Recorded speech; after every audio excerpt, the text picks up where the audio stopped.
To give you a little,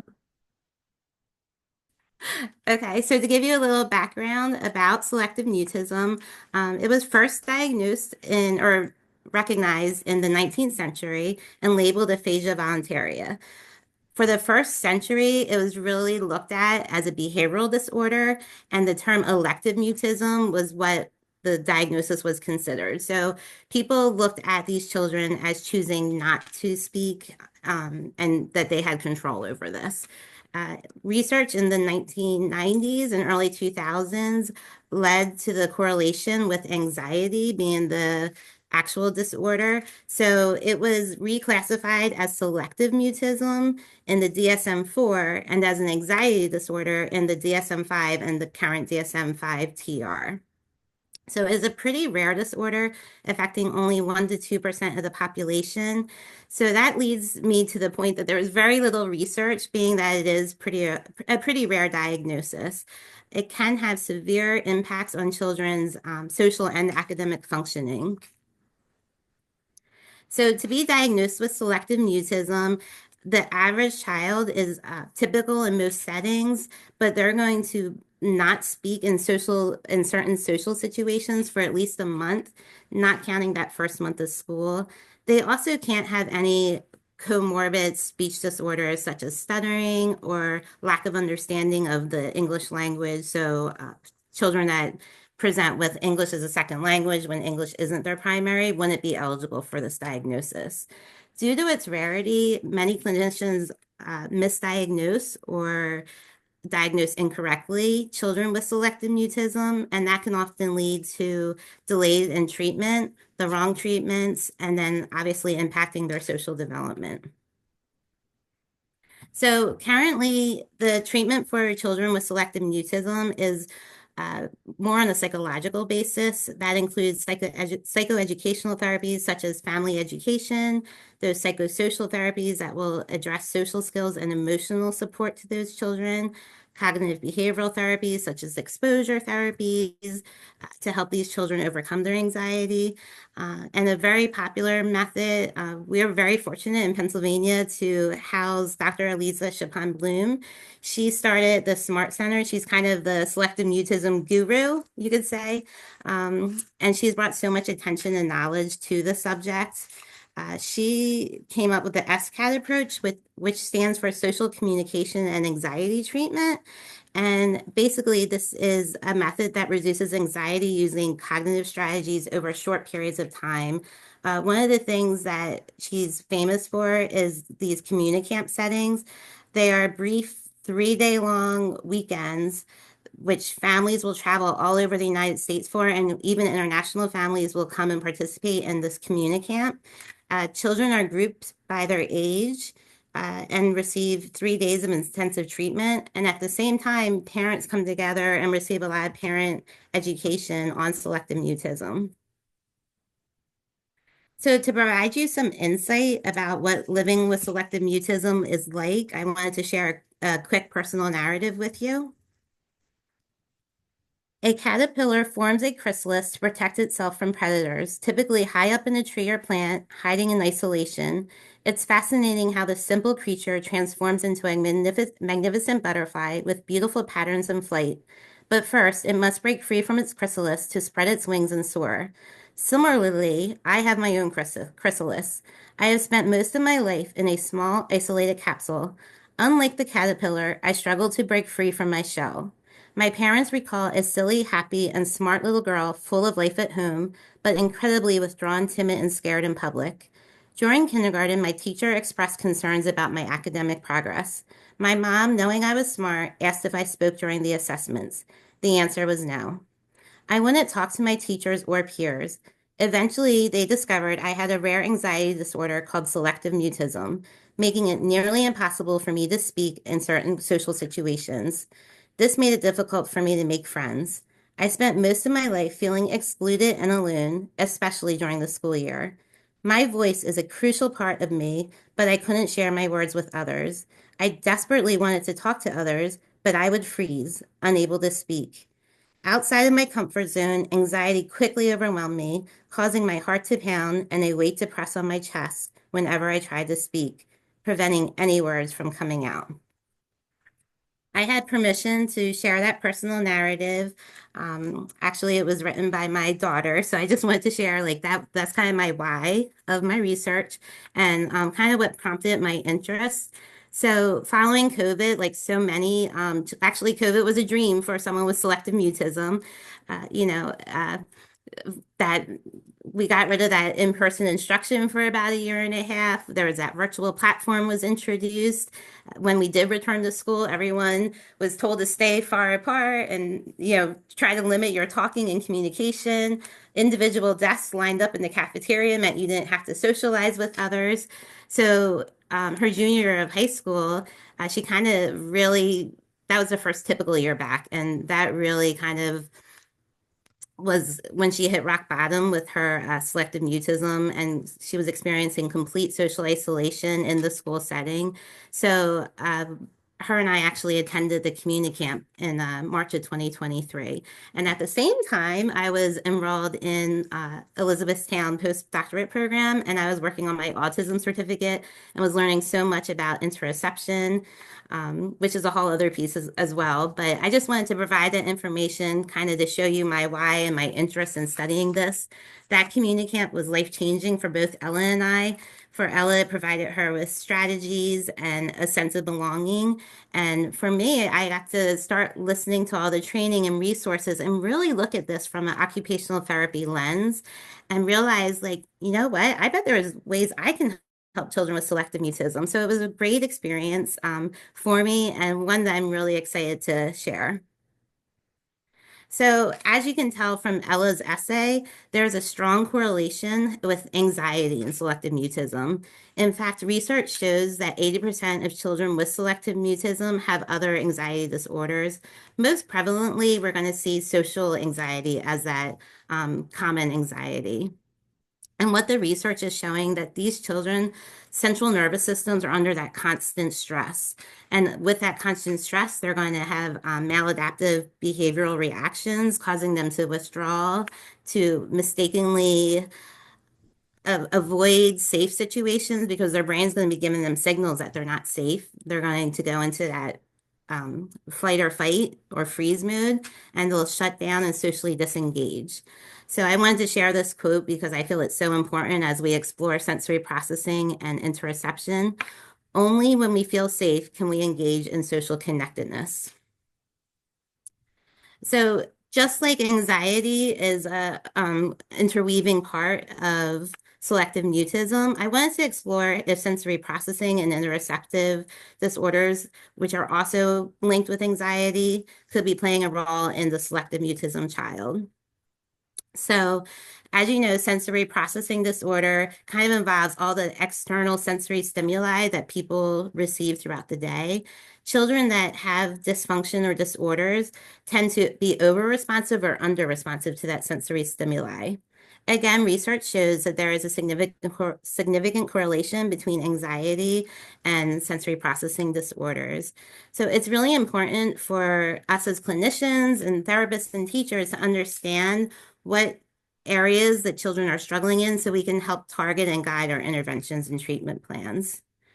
And similarly to the external stimuli, we have interoception playing a huge role in that emotional regulation, as that's our own body's internal signals and how, what our body's telling us throughout the day. When we talk about interoception, we can kind of split it up into two different emotions. The homeostatic emotions, which are those physical sensations such as hunger, thirst, pain, and the affective emotions, which is more that emotional side, excitement, anxiety. I've had a lot of that today, and fear.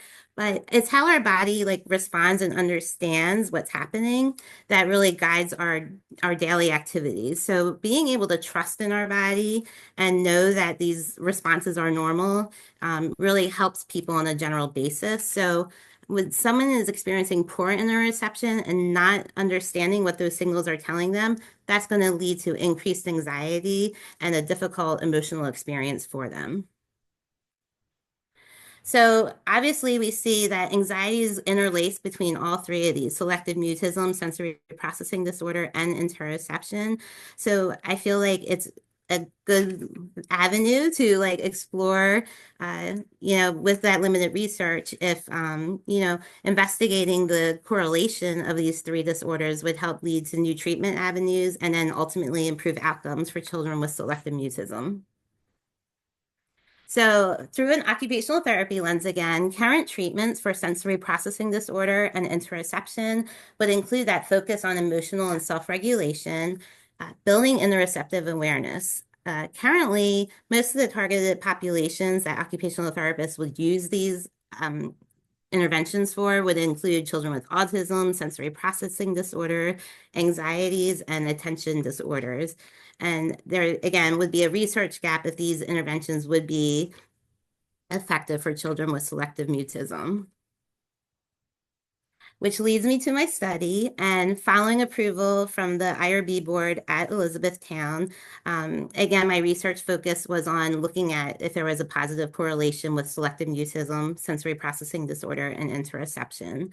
So, firstly, I wanted to talk about my recruitment of participants. Following that community camp that Ellen and I participated in, sparking my interest, I returned for the past 2 years to multiple sessions as a volunteer. And actually, Ella did as well. So my recruitment was done more through a purposive method, through word of mouth at one of the community camps over the summer, where I kind of asked parents that would possibly be interested in helping support my research efforts, and people filled out like a list of names and emails so I can communicate with them later. So what I was looking for was that they were parents of children diagnosed with selective mutism. The camps range from 5 to 16, and that these parents had to be at least 18 years old and they were able to understand English. And of course, they had to provide informed consent. To look at the sensory processing abilities of these children, I chose to use a sensory processing measure. There are currently quite a few self-report assessments for sensory processing, and they all have pretty similar validity and reliability scores. So this sensory processing measure was chosen more out of just researcher preference, because I'm comfortable with it. I use it in my current setting at school. And the sensory processing measure is a questionnaire which asks people to rank questions on a scale of 1 to 4. And parents answer questions on the scales of such as like hearing, touch, taste, and smell, body awareness, social participation, and motor planning. And the scores are then categorized as typical, moderate difficulties, or severe difficulties. For the purpose of my study, I chose moderate and severe difficulties to be indicative of sensory dysfunction.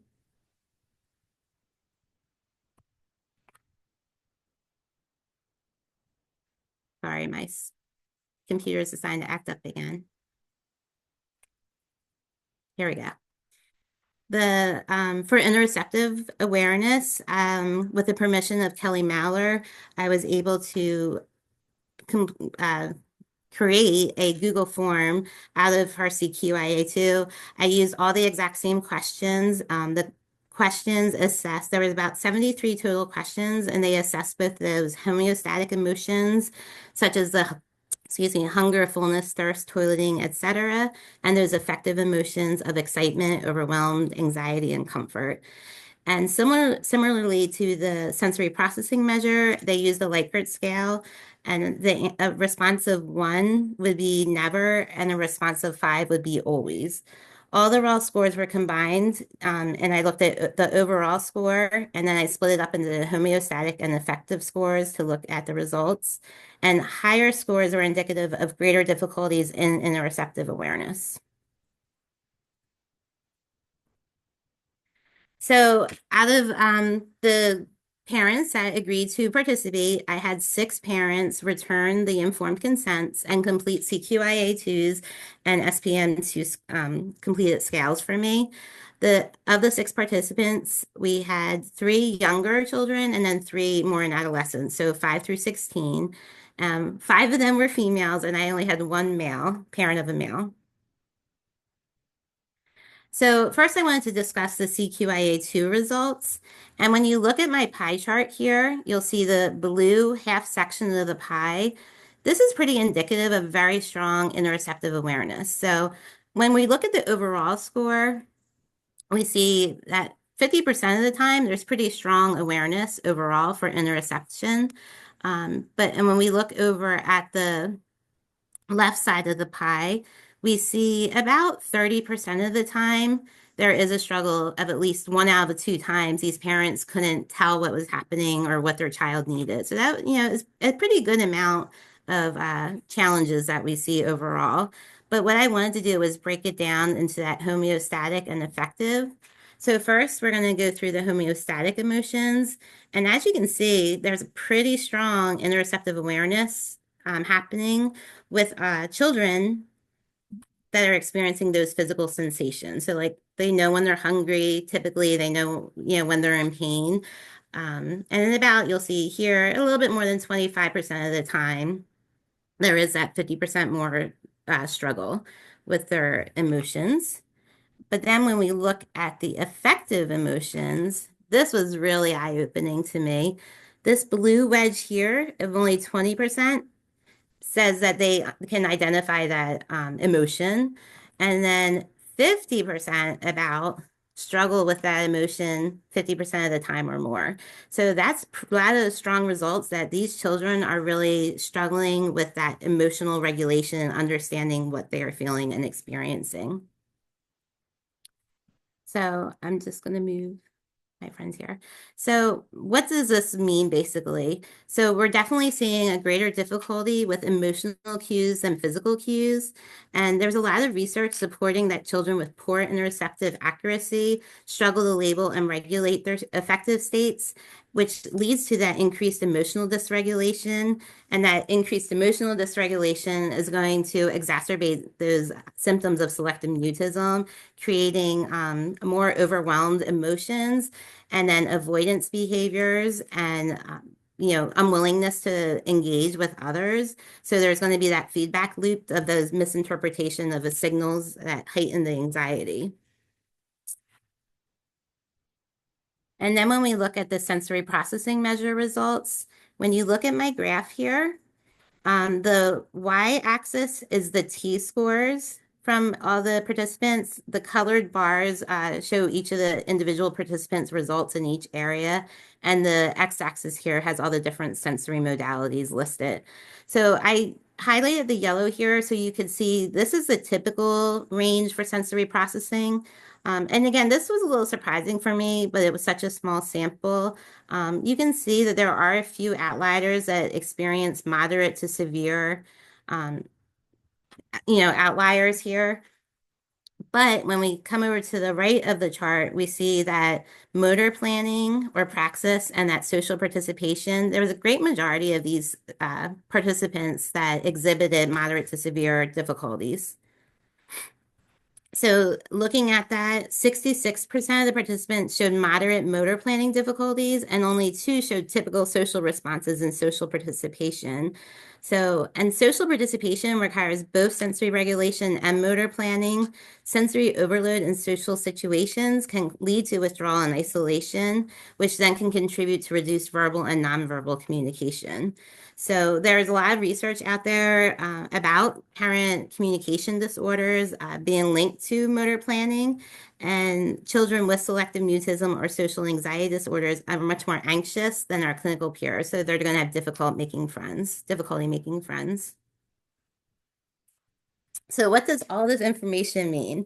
Obviously it's a small sample, but from these 6 participants, we can see that there is a need for sensory processing interventions and enhancing that interoceptive awareness, especially in that emotional regulation piece, and then hopefully reducing communication difficulties by targeted interventions.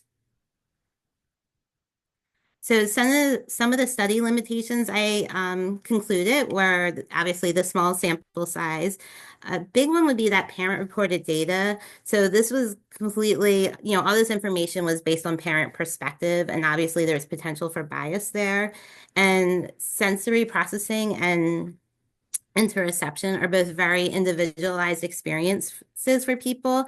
So it's limited insight into the actual lived experiences of those individuals when we're getting parent data. And then finally, the sensory processing measure was completed by the parents based on the home setting. And by nature of selective mutism, the children are more comfortable in their home setting. So that familiar setting comes with less stress and that may mask sensory challenges. So those difficulties might be much more pronounced in the school or a restaurant or a loud, large store.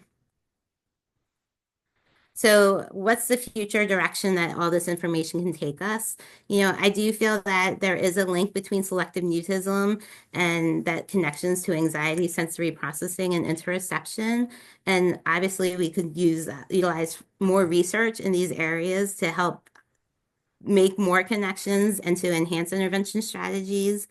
I'm really interested in exploring the use of building like an interoceptive awareness curriculum and sensory processing and sensory regulation with children to see if that helps them become more comfortable because comfort precedes communication. And then obviously for future research, larger sample sizes, direct assessments involving children, and then gathering that information across multiple environments would provide a more comprehensive profile. So I just wanted to thank everyone for coming tonight. I especially want to thank my daughter Ella for letting me share her story, inspiring me and just sparking my passion to help others that experience selective mutism. I want to thank my family and children for their endless support. My husband's been an amazing chef. I'm actually going to miss his cooking because I think he's going to expect me to cook again now. And then obviously all the participants and their families for their valuable contributions to the study. A special thanks to we call her Dr. E, but Dr. Elisa Chapon Bloom at the Smart Center for facilitating the recruitment process. A special thanks to Dr. Kelly Maller for permission to utilize her CQI2 for study purposes. And finally, thank you to Dr. Carrie Hampel for her amazing support and guidance and helping me remain calm and sane, especially the last couple of weeks. I appreciate her. I know she's got a lot of neurotic text and phone calls from me. So thank you all and that's it. Thank you. I'm sorry. Is there any questions? Yeah, I'll open the floor to questions. And I want to start by saying, well done, Brigid. Nice job. And no, there's no text that's too crazy. It's okay. And you're not alone. So it's all good. Do we have any questions? If you would like to put it in the chat bar, I'd be happy to read it. Or if you want to unmute yourself and ask, you're always welcome to do that as well.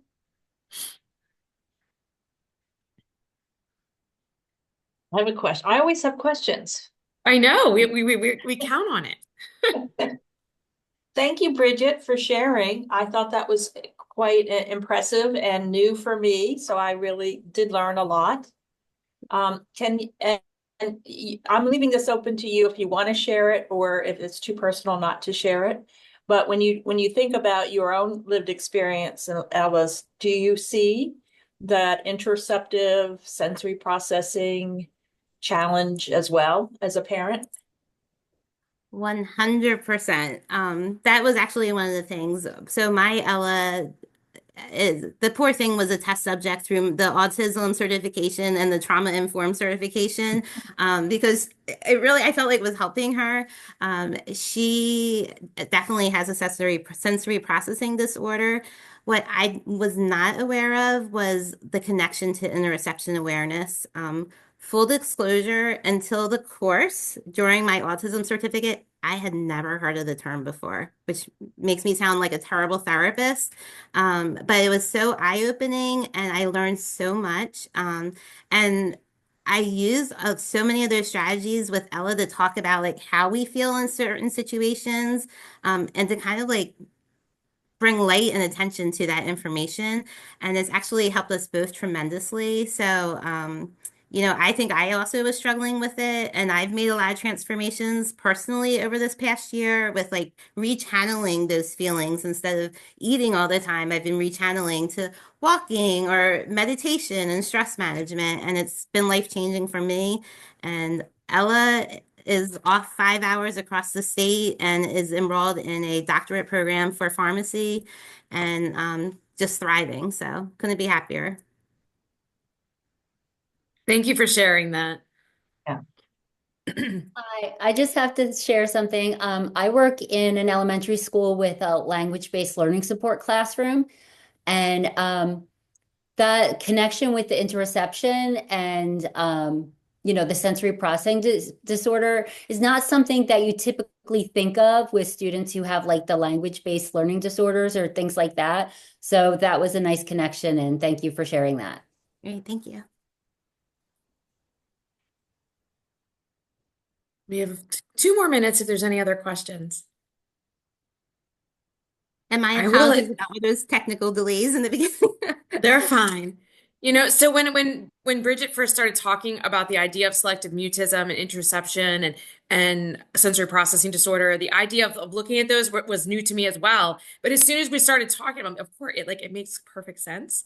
So I think it's really interesting. And Brigid, thank you for sharing all of your personal piece and the professional piece. She has big aspirations of taking this work and working with children who do have selective mutism in her own private practice. So big things are coming for you. I hope you continue to push yourself forward and do those new things, and maybe it'll get you out of cooking. Let's hope. I don't know.